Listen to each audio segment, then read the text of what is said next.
My name is Catherine Miller, and for as long as I can remember, family gatherings have been a big part of my life. I grew up in Cleveland, Ohio, in a household where Sunday dinners were almost sacred and where food wasn't just food. It was a language of love, pride, and even competition. My parents believed that a family that cooks together, eats together, and stays together. Over the years, this tradition seeped into every branch of our family tree. Whenever the Millers came together, whether for holidays, birthdays, or just a casual weekend dinner, food was always at the center. As time passed and all of us grew older, my siblings and I started our own families. We tried to keep those traditions alive.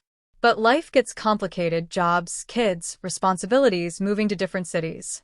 The regular dinners became less frequent, though still cherished whenever we managed to organize them. And it was during one of those gatherings that I learned something about my nephew that I never would have expected. Something so surprising that it has stayed with me ever since. My nephew's name is Benjamin, though everyone calls him Ben. He's 21 now, but back then, he was just 19 and had recently started community college while working part-time at a small cafe downtown. Ben was my sister Laura's son. Laura and I had always been close. She was only a year younger than me, and even as kids, we stuck together. Her son was more like a little brother to my own kids than a cousin. What I didn't know at the time was that Ben had developed a passion for cooking. When he was younger, he had never shown much interest in food beyond eating it. He was more into basketball and video games. Whenever family dinners were being prepared, he would sneak into the kitchen, not to help, but to snatch a cookie or to ask when dinner would be ready. None of us expected him to ever take an interest in the actual making of meals. But that day, everything changed. It was Thanksgiving weekend, and for the first time in a while, the entire family managed to gather at my parents' old house.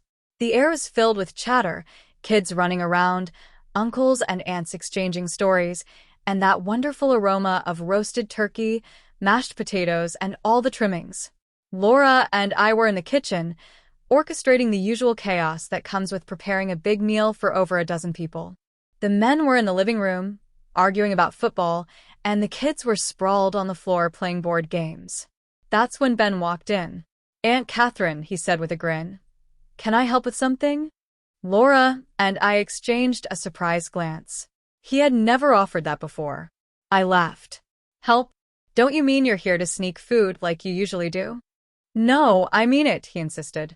"I've been practicing a recipe, and I want to make something for tonight." Laura raised an eyebrow. "Practicing a recipe? Since when do you cook?" Ben smirked. "Since I started working at the cafe. The chef there has been teaching me stuff. I've been trying things at home too. I thought I'd surprise you." We didn't take him too seriously at first. I handed him a cutting board and some vegetables, thinking he'd probably get bored after 5 minutes. But he didn't. He chopped with precision and confidence, not like someone fumbling around for the first time. Then he started pulling ingredients out of the pantry, things I hadn't planned on using, and began preparing something on his own. "What are you making?"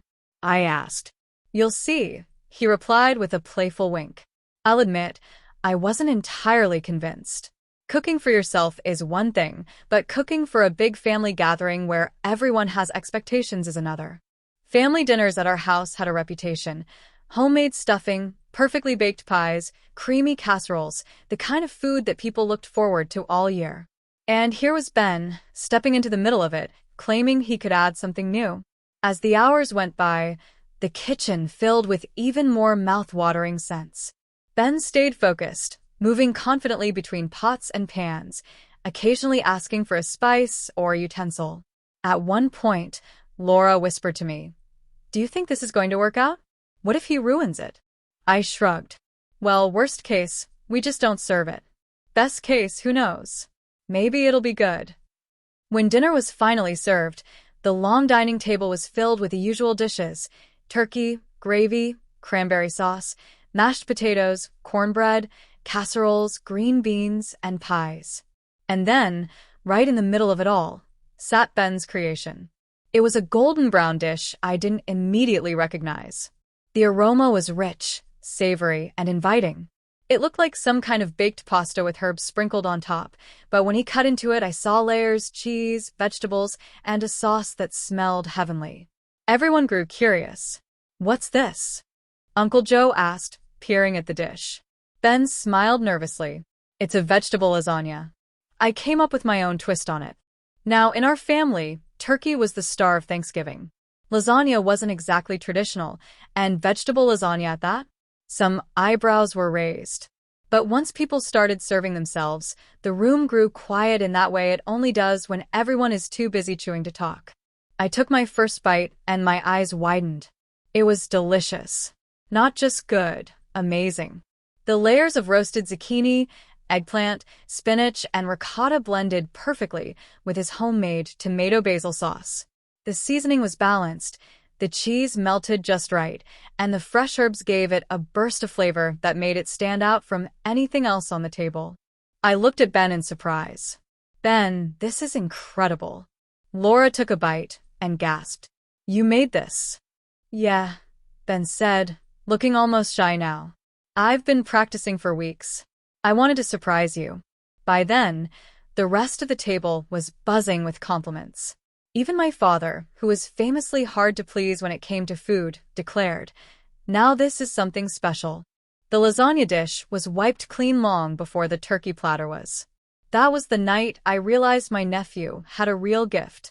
After dinner, as everyone lounged around in that cozy post-meal haze, I pulled Ben aside. "Ben, you really impressed me today. I didn't think it would be so delicious. You've got talent, and I'm not just saying that." His face lit up with pride. "Thanks, Aunt Catherine. I've been thinking maybe I want to go to culinary school." Working at the cafe made me realize how much I enjoy cooking. That was the beginning of a new journey for him. Over the following months, he kept experimenting with recipes. Sometimes he'd invite me and Laura over to taste test his dishes. From homemade bread to creative desserts, everything he made carried that same spark of passion. And each time, I found myself more and more impressed. 2 years later, Ben did enroll in culinary school, and today he's working as a chef at a well-regarded restaurant in New York City. Whenever people ask me about that Thanksgiving, I always tell them it was the moment I discovered just how talented my nephew was. He had taken something none of us expected and turned it into a masterpiece. Looking back now, I realize the day taught me something important too. Sometimes we think we know people so well, especially family. We think we can predict what they'll be good at, what they'll care about, what they'll do with their lives. But the truth is, everyone has hidden talents waiting to be discovered. All it takes is one moment, one opportunity for those talents to shine.